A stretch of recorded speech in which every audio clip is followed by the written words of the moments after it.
naalala ko dun sa minanok na luto, may mustasa. So, dahil wala tayong mustasa, so ito na lang po muna. Magluluto po tayo ng minanok. So, try ko po yung minanok. So, una po, lagyan po natin ng mantika. Painitin na po natin ng mantika. So, una po natin gagawin ay, igigisa po natin ang bawang.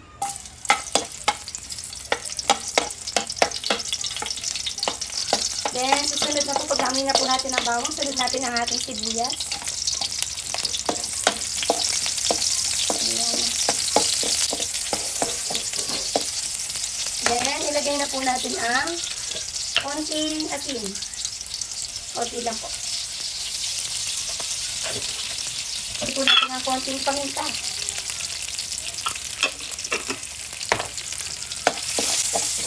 Then, pagkatapos po, ilagay natin ang ating luya. Kapag okay na po, ilagay na po natin ang ating manok. So, sa lisyana po sa Bataan, parang kaming baboy po yung nilalagay nila. So, ang available po sa freezer ngayon ay manok. So, manok po yung ilalagay natin. So, parang ang lasa po nito, parang tinola lang. Ayan. So, may konti po sa sabaw. Sarap ng amoy. Ayan, lagyan lang po natin.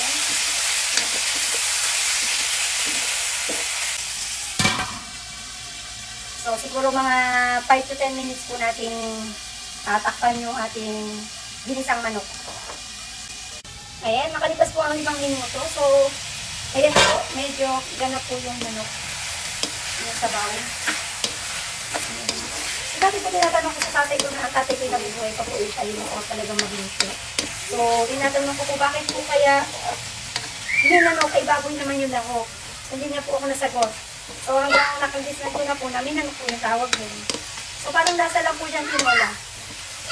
Sana mapagaan kakalabas na sayote. So, maliliit lang po yung gayat ng sayote.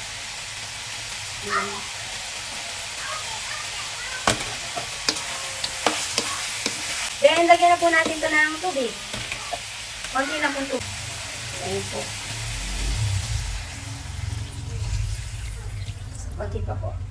Kami po ay mahilig sa sabaw, so dadagdagan ko po ng konting tubig para masarap ang higop mamaya. Ayan. So, ayan po. Then, pagkatapos po ay pakuluan po natin ito mga 20 minutes. Ayan po. Takpan po ulit natin. Ayan, kumukulo na.